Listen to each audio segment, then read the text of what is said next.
Student, welcome to my YouTube channel. तो आज हम बात करने वाले हैं क्लास 9th का फर्स्ट चैप्टर इकोनॉमिक्स का the story of village Palampur. तो इस स्टोरी के माध्यम से हम ये समझेंगे कि गांव में लोगों का रहन सहन कैसा होता है, वो उत्पादन कैसे करते हैं, कोई चीज़ बनाते कैसे हैं।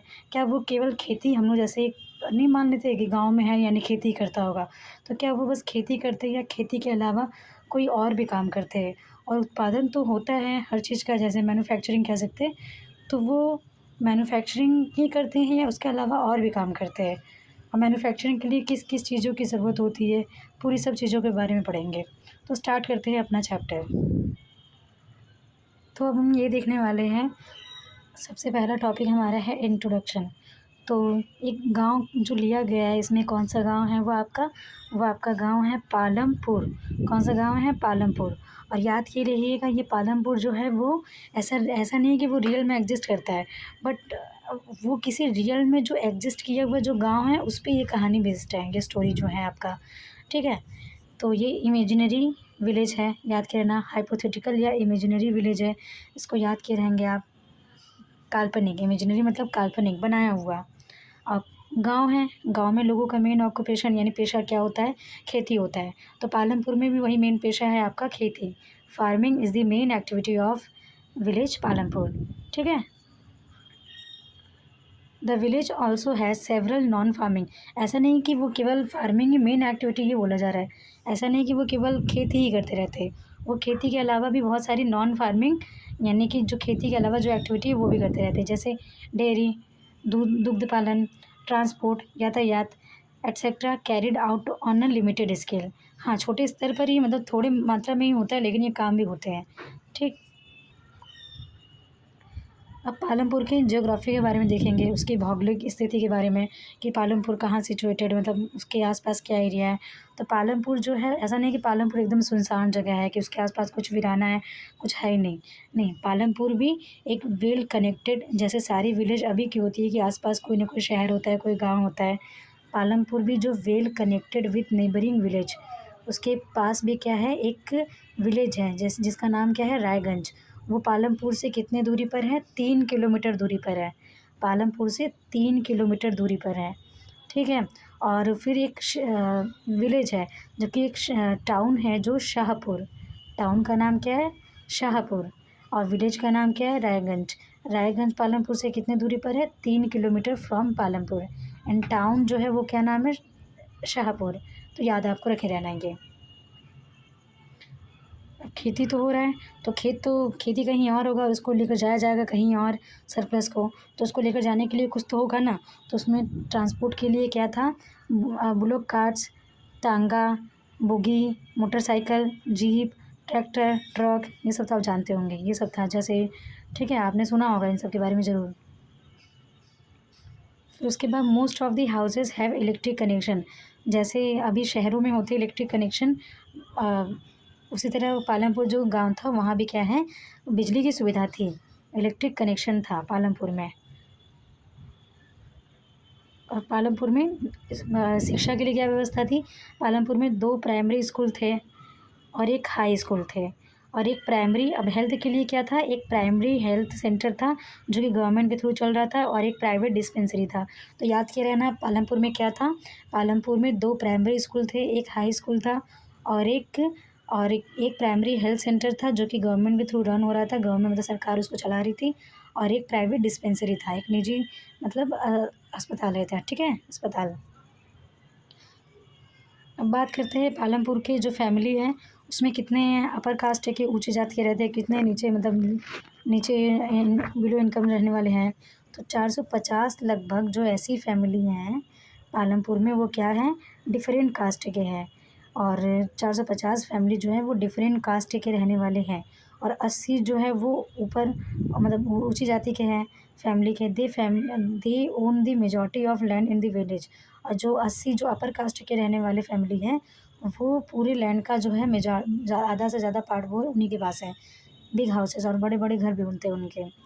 The SC comprises 1/3 of population. जो एससी है, एससी जानते हो ना, schedule caste, comprises 1/3 of population, यानी कि 450 का 1/3 करोगे 150 आएगा ना। तो वो पूरे पॉपुलेशन का 1/3 ही लेता है ये। And live in one corner, और किसी गाँव के कोने में रहता है। इन मच स्मॉलर हाउसेज़, और उनके घर बहुत छोटे-छोटे होते हैं। तो ये हम लोगों ने जाना। तो क्या जाना कि पालमपुर में जो फैमिली है वो कितनी फैमिली रहती है, 450 परिवारें रहती है। और उसमें जो 80 जो है अपर कास्ट के रहते हैं, और बाकी जो क्या है वो लोअर कास्ट के रहते हैं। और एससी जो फैमिली है वो लगभग पूरे फैमिली का यानी पॉपुलेशन का 1/3 पॉपुलेशन वो कैरी करती है। और वो कहीं किसी गाँव के कॉर्नर में रहती है। इतना जाना हम लोगों ने। अब जानेंगे ऑर्गेनाइजेशन ऑफ प्रोडक्शन। अब ऑर्गेनाइजेशन प्रोडक्शन मतलब क्या होता है? ऑर्गेनाइजेशन ऑफ प्रोडक्शन, ऑर्गेनाइजेशन मतलब होता है संगठक, यानी प्रोडक्शन के लिए किन किन चीज़ों की रिक्वायरमेंट होती है। तो आप इसको किस नेम से जानते हैं? और फैक्टर और प्रोडक्शन के नाम से भी जानते हैं। तो फैक्टर और प्रोडक्शन क्या होता है? फैक्टर और प्रोडक्शन आपका होता है जो कि प्रोडक्शन में जिनके बिना आप उत्पादन कर नहीं सकते हैं, तो उन्हें बोला जाएगा क्या? Factor of production. The main aim of production is to produce goods and services. बताओ, ये जो हम लोग कोई भी चीज़ें यूज़ कर रहे हैं, यहाँ तक कि मैं जो ये आप अपना टैबलेट या फिर फ़ोन या मोबाइल यूज़ कर रहे होंगे, वो कहीं न कहीं तो बना ही होगा। तो उसको बनाने के लिए ऐसा नहीं कि आप कोई भी बना दिया होगा, उसको एक पर्टिकुलर प्रोसेस से होकर जाना होगा और उसके लिए सामान की रिक्वायरमेंट होगी। तो जिस चीज़ की रिक्वायरमेंट होती है प्रोडक्शन करने के लिए, उसको बोलते हैं फैक्टर ऑफ प्रोडक्शन। हिंदी में बोलते हैं उत्पादन के साधन। और ऑर्गेनाइजेशन को क्या बोलते हैं? उत्पादन के संघटक बोलते हैं। ठीक है, संघटक। The main aim of production is to produce goods and services. तो ये जो प्रोडक्शन है, उत्पादन का मेन मकसद क्या होता है? इसका मेन मकसद ये होता है कि जो वस्तुओं और सेवाओं का उत्पादन करना। ठीक है, वस्तुओं और सेवाओं का उत्पादन करना होता है। तो there are 4 factor of production, जिनकी हेल्प से क्या किया जाता है? प्रोडक्शन किया जाता है। 4 उत्पादन के साधन होते हैं जिनकी सहायता से उत्पादन किया जाता है। पहला होता है भूमि, लैंड का मतलब आप जानते हैं भूमि। और labour, physical capital, human capital. ठीक है, तो लैंड आपका क्या? भूमि। लेबर मतलब श्रमिक। और फिजिकल कैपिटल मतलब भौतिक पूंजी। और ह्यूमन कैपिटल मतलब मानव पूंजी। ठीक है, मैं लिख देती हूँ। तो ये आपका लैंड मतलब भूमि, लेबर मतलब श्रम, फिजिकल कैपिटल को मैंने पीसी से दिखाया है, उसका मतलब क्या है? भौतिक पूंजी। और ऐसे क्या है? मानव पूंजी। ठीक है,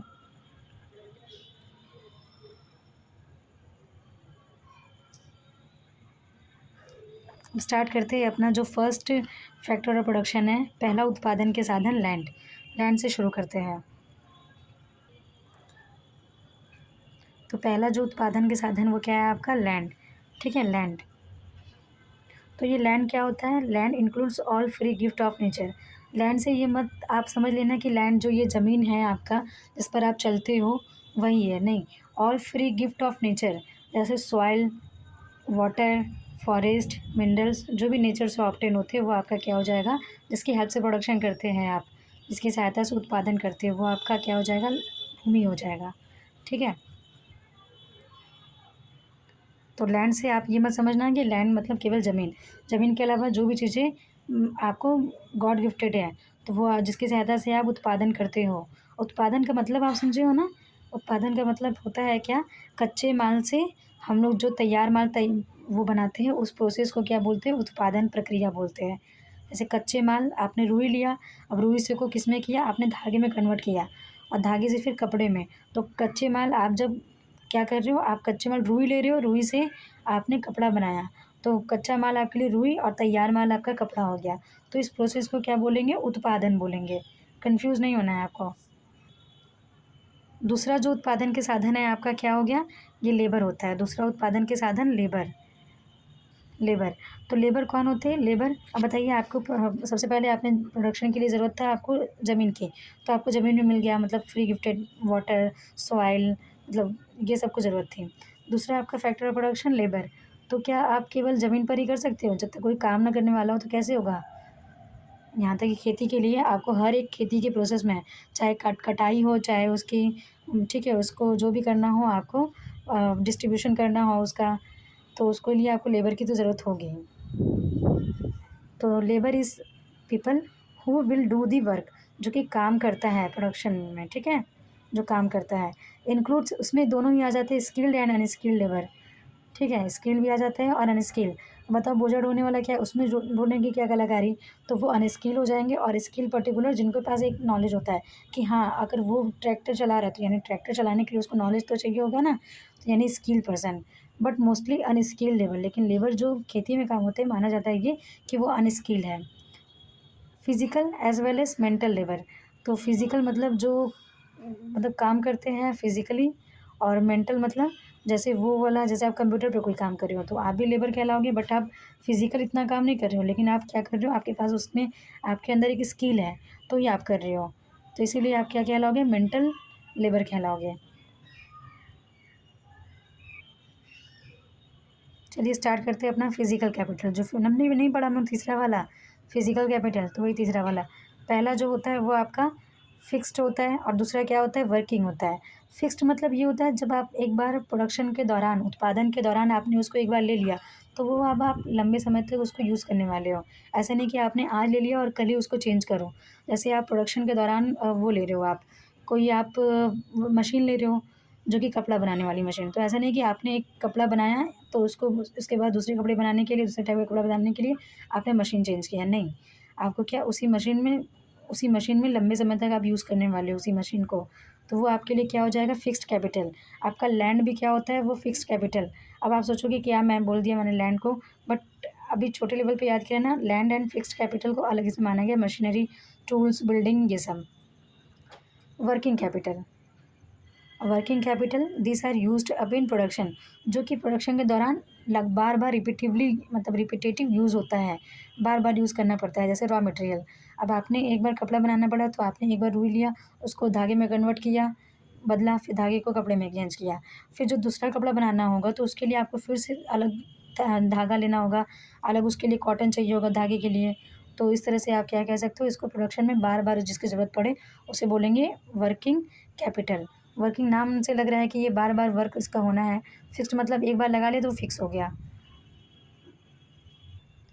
अब ऐसा नहीं कि एक बार फिक्स हो गया तो कभी बदलेगा नहीं, लेकिन ये लंबे समय तक यूज़ किया जाता है, इसलिए इसको फिक्स्ड कैपिटल कहा गया है। हाँ, दूसरा है आपका ह्यूमन कैपिटल। तो ह्यूमन कैपिटल क्या होते हैं, यानी जैसे एक एक ह्यूमन किसी के लिए लायबिलिटी भी हो सकता है और एसेट्स भी हो सकता है। मतलब वो बोझ भी हो सकता है पूरे समाज के लिए, और क्या हो सकता है, परिसंपत्ति हो सकता है। तो परिसंपत्ति कब बनेगा, जब उसके हेल्थ पे खर्च किया जाए, एजुकेशन पे खर्च किया जाए, और उसको एक स्किल, पर्टिकुलर स्किल दे दिया जाए, मतलब एक प्रशिक्षण दे दिया जाए उसको, ट्रेनिंग। तो we need knowledge and enterprise to the able to put together. जब नॉलेज एंड एंटरप्राइज को एक साथ ले लिया जाए, land, labour and physical capital के साथ, तो वो क्या बनाएंगे, वो आउटपुट जनरेट करेंगे। जैसे कपड़े का उत्पादन करना था तो आपको लैंड की ज़रूरत थी, ठीक है।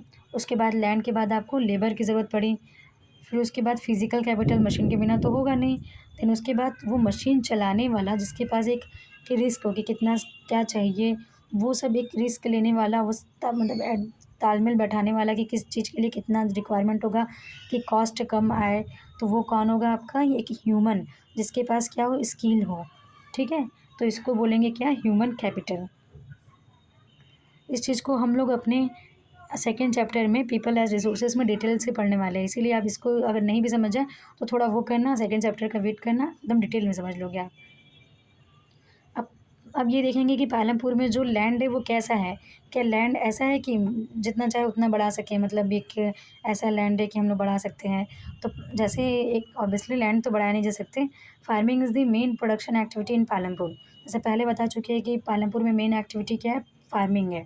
मतलब खेती ही पालमपुर की मेन एक्टिविटी है, और उसमें 75% जो लोग हैं वो क्या करते हैं, वो अपने लाइवलीहुड, जीवन यापन करने के लिए किस पर डिपेंड रहते हैं, फार्मिंग पर ही डिपेंड रहते हैं। लगभग 75% लोग, दे कुड बी फार्मर और फार्म लेबर। ऐसा नहीं कि वो केवल फार्मर ही हो, वो डायरेक्टली और इनडायरेक्टली तो किस पर डिपेंड रहते हैं, वो आपके फार्मिंग पर ही रहते हैं depend. Land area under cultivation, मतलब खेती करने के लिए जो लैंड एरिया है वो फिक्स है, क्योंकि जितने भी लैंड थे वो ऑलरेडी पालमपुर में क्या हो गए हैं, कन्वर्ट हो गए हैं एग्रीकल्चर लैंड या फार्मिंग के लिए हो गए, जितना होना था maximum. There has been no expansion in land area under cultivation since 1960। तो 1960 के मतलब बाद से तो कोई भी ऐसा एक्सपेंशन करने लायक नहीं था, क्योंकि उसके पहले ही हो चुका था 1960s के बाद से ही। नोट, इसमें नोट में लिखा है local units of measurement are, मतलब ये जो लोकल यूनिट्स होता है लैंड को मेजरमेंट करने का, वो बीघा होता है, आपने सुना होगा। और standard unit of measuring land is hectare. याद के रहना, लोकल यूनिट क्या होता है, बीघा, और स्टैंडर्ड यूनिट क्या होता है, हेक्टेयर होता है। और 1 hectare equal area of square of one side measuring 100 metres. इसके बाद हम लोग ये देखेंगे कि पालमपुर में जो मेन क्रॉप्स है वो क्या है, पालमपुर में जो किस चीज़ की मेन खेती होती है। तो in rainy season farmer grow jowar and bajra, जिसको बोला जाता है, अगर रेनी सीजन में होता है उसे बोलेंगे खरीफ, क्या होता है, ज्वार एंड बाजरा। और जबकि आपके विंटर सीजन में क्या होता है, विंटर सीजन में आपका होता है वीट, और जिसको इस चीज़ की खेती को क्या बोला जाता है, रबी क्रॉप्स बोला जाता है। Potato as the third crop, और पोटैटो को थर्ड क्रॉप बोला जाता है।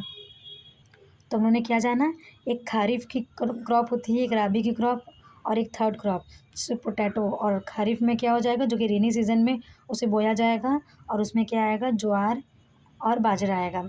जबकि राबी में क्या आएगा, गेहूँ मेनली आते हैं।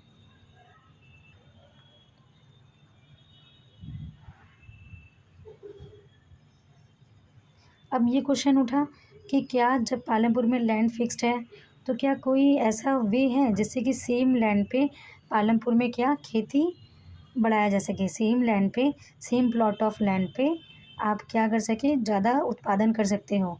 तो क्या ऐसा कोई रास्ता है? यस, बाय यूजिंग, इसमें तो बताया गया है कि हाँ पालमपुर में है।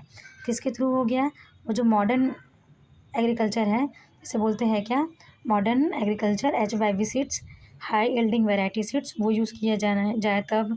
Fertiliser, modern farm machinery, pesticides, irrigation, या फिर दूसरा मेथड क्या है, मल्टीपल क्रॉपिंग या मॉडर्न क्रॉपिंग। तो पहला क्या है, पहला ये है आपका जो है HYV सीड्स, जो कि वही ग्रीन रिवोल्यूशन से है। Yes, by using input in green revolution. कब करना है ये, ग्रीन रिवोल्यूशन के समय, ग्रीन रिवोल्यूशन। उसमें क्या, हाई यील्डिंग वैरायटी सीड्स, जैसे पहले वाले सीड से ही सेम प्लॉट ऑफ लैंड पे केवल इतना उपज होता था, लेकिन जब, ठीक है, और जब जब अगर HYV सीड्स कर दिए जाए तो वो सेम प्लॉट ऑफ लैंड पे उपज उसकी बढ़ जाती थी। ठीक है, सेम प्लॉट ऑफ लैंड पे। तो इस तरह से उत्पादन को बढ़ाया जाता था पालमपुर में, किसकी मदद से, हाई यील्डिंग वैरायटी सीड्स, ठीक है, उन्नत किस्म की बीजों द्वारा, फिर अच्छे किस्म के फर्टिलाइज़र भी द्वारा, और फार्म मशीनरी। फर्टिलाइज़र वो होते हैं जो, जैसे हम लोग कोई बीमारी होती है हम लोग मेडिसिन लेकर ठीक कर लेते हैं, वैसे पौधों की अगर कुछ भी ख़राब हो जाए, कुछ भी स्थिति, तो उसको सुधारने के लिए क्या, फर्टिलाइज़र डालते हैं, और पहले से भी कुछ कर लेते हैं ताकि वो हमारी जो फसल आगे चलकर ख़राब ना हो। फिर मशीनरी, अच्छी मशीनरी यूज़ किया जाए, अच्छे प्रकार के जो ट्रैक्टर, थ्रेशोल्ड, ये सब यूज़ किए जाए। पेस्टिसाइड्स, पेस्टिसाइड्स भी कीटनाशक दवाइयाँ, और इरिगेशन के लिए भी किया जाए, यूज़ किया जाए इरिगेशन के लिए भी। मल्टीपल क्रॉपिंग, मॉडर्न फार्मिंग, ये किया जाए। मॉडर्न मल्टीपल क्रॉपिंग के बारे में समझते हैं। इसमें ये लिखा है मल्टीपल क्रॉपिंग क्या होता है। तो मल्टीपल क्रॉपिंग, जब सेम प्लॉट ऑफ लैंड पे एक साल में आप एक साल से, मतलब एक से ज़्यादा आप क्या करो, क्रॉप उगाओ, तो उसे बोलेंगे मल्टीपल क्रॉपिंग। यानी कि यहाँ क्या लिखा है, to grow more than one crop on a piece of land during the year is known as multiple cropping. It is the most common way to increasing production.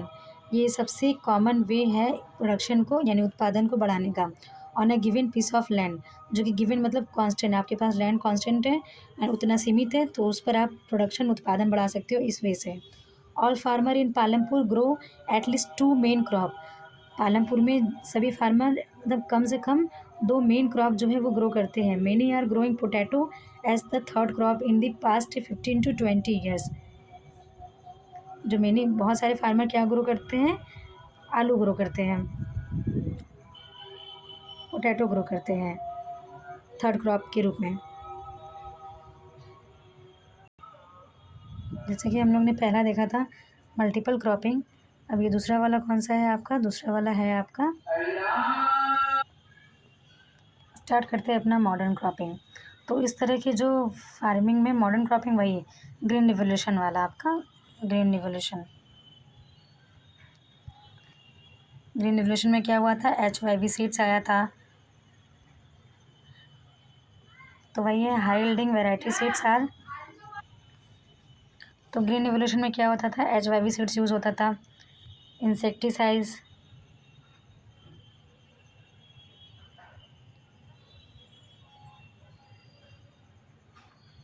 यहाँ पर लिखा होगा आपको, इसके पहले आपको लिखा था ना इंसेक्टिसाइड, पेस्टिसाइड्स,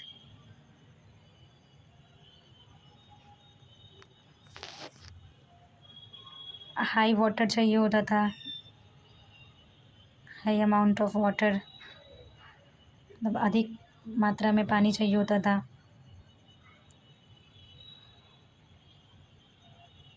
फर्टिलाइज़र, वो भी केमिकल फर्टिलाइज़र। तो यहाँ पर वही लिखा है कि in this type of farming high yielding variety seeds are use. क्या यूज़ होता था, HYV सीड्स यूज़ होता था, high yielding variety seeds are use. As a result same piece of land, जो सेम यानी कि अगर 1 हेक्टेयर है तो 1 हेक्टेयर लैंड पर ही जो फूड ग्रेन्स की जो क्वांटिटी है उसको बढ़ाएंगे, न कि आप लैंड को बढ़ाएंगे। Larger quantity of food grains same on the same plot of land. In India farmers of Punjab, कहाँ कहाँ के याद किया ना, ग्रीन रिवोल्यूशन कहाँ कहाँ सक्सेस हुआ था, mainly Punjab, Haryana and western Uttar Pradesh was the first to try out of modern farming method. The HYV are capable of producing more amount of grain on one plant. अब स्टार्ट करेंगे ग्रीन रिवोल्यूशन। तो green revolution याद किया रहना 1960s में start हुआ था। Mainly अगर इसका डेट कभी कभी आता है एग्ज़ाम में तो आप लिखना 1966 में ग्रीन रिवोल्यूशन यानी हरित क्रांति। इसे हिंदी में क्या बोलते हैं, हरित क्रांति बोलते हैं। ग्रीन रिवोल्यूशन को हरित क्रांति, तो क्या बोलते हैं ग्रीन रिवोल्यूशन को, हरित क्रांति। तो क्या हुआ था हरित क्रांति में, लगभग ये 1960s में स्टार्ट हुआ था, 1960 के दशक में। The green revolution introduce the India farmer to cultivation to wheat and rice using high yielding variety seeds. तो वही जो मैंने नहीं बताया कि मॉडर्न में क्या होता था, वही इस ग्रीन रिवोल्यूशन में ही स्टार्ट हुआ था।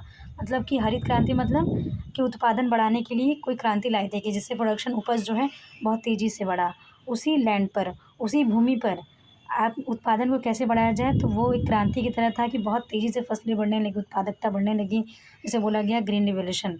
और ऐसा नहीं कि ये बस ऐसे ही कुछ आ गया था, उसके लिए बहुत सारी चीज़ें यूज़ किया गया था जो मैंने ऊपर बताया। High amount of water, fertiliser, insecticide, high water. इसको जनक कौन थे या इसके फादर कौन थे, MS Swaminathan is known as the father of green revolution.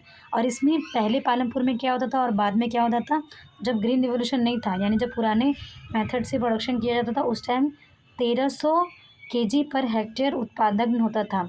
जबकि जब ग्रीन रिवोल्यूशन आया यानी HYV सीड्स का यूज़ होने लगा, उस टाइम प्रोडक्शन कितना होने लगा, 3200 kg पर हेक्टेयर। तो याद किया ना, पहले 1300, इसमें ये याद करने लायक है आपका कि 1300 kg से कितना हो गया, 3200 पर kg। और कौन है ग्रीन रिवोल्यूशन के फादर, ग्रीन रिवोल्यूशन के फादर कौन है आपके, MS स्वामीनाथन। अब देखिए क्या हो रहा था पालमपुर में, लोग जो पॉपुलेशन है वो बढ़ता जा रहा था, पॉपुलेशन बढ़ता जा रहा था यानी जनसंख्या, जबकि उसके मात्रा में जो है वो लैंड जो प्रोडक्शन है वो उसको भी बढ़ाना ज़रूरी था। और उसको बढ़ाने के लिए लोग ज़मीन को तो नहीं बढ़ा सकते, ज़मीन को नहीं बढ़ाकर लोगों ने क्या किया, उसी सेम ज़मीन पर लोगों ने उसको क्या किया, उसको एक्सप्लॉइट करना शुरू कर दिया। मतलब उसका जितना यूज़ था उससे ज़्यादा वो यूज़ करने लगे उस लैंड को। और किसकी मदद से, वो केमिकल फर्टिलाइज़र, जो रासायनिक उर्वरक, इनकी मदद से सॉइल लॉस इट्स फर्टिलिटी, जो ज़मीन थी वो अपनी फर्टिलिटी को, जो मिट्टी है अपने उपजाऊपन को खोने लगी। Natural resources like soil fertility and ground water are destroyed. अब बताओ, जो अगर जितना भी यूज़ करना है, अगर आप हेल्दी होने के लिए कुछ डाइट ले रहे हो, तो अगर वो बहुत ज़्यादा लेने लगो तो क्या यूज़ होने लगेगा, आपको समझ आ रहा है ना आपको, बल्कि वो ओवर यूज़ करने लगो किसी चीज़ का तो वो को हार्म करने लगेगा वो चीज़ आपको। तो सेम वे आपको लैंड पे आप क्या कर रहे हो, केमिकल यूज़ करते जा रहे हो, जिसकी वजह से लैंड आपको प्रोडक्टिविटी देने के बजाय आपको और वो क्या होने लगेगा, लैंड आपकी डिग्रेड होने लगेगी। Natural resource like soil fertility and ground water are destroyed and it is very difficult to restore them. और कुछ चीज़ें ऐसी होती हैं कि जो उसे हम लोग रिस्टोर नहीं कर सकते। जैसे अगर आपकी ये वाटर आप डिस्ट्रॉय किए जा रहे हो, तो और सॉइल भी फर्टिलिटी उपजाऊपन उसकी ख़राब होती जा रही है, तो कैसे उसको हम लोग दोबारा उसको रिकवर करेंगे? तो नहीं हो पाएगा। इसीलिए इनका बहुत केयरफुली यूज़ करना ज़रूरी है। Will the land sustain? Question यहाँ पर आपको समझ आया? लैंड सस्टेन नहीं कर पाएगा अगर हमने उसको अच्छे से यूज़ नहीं किया।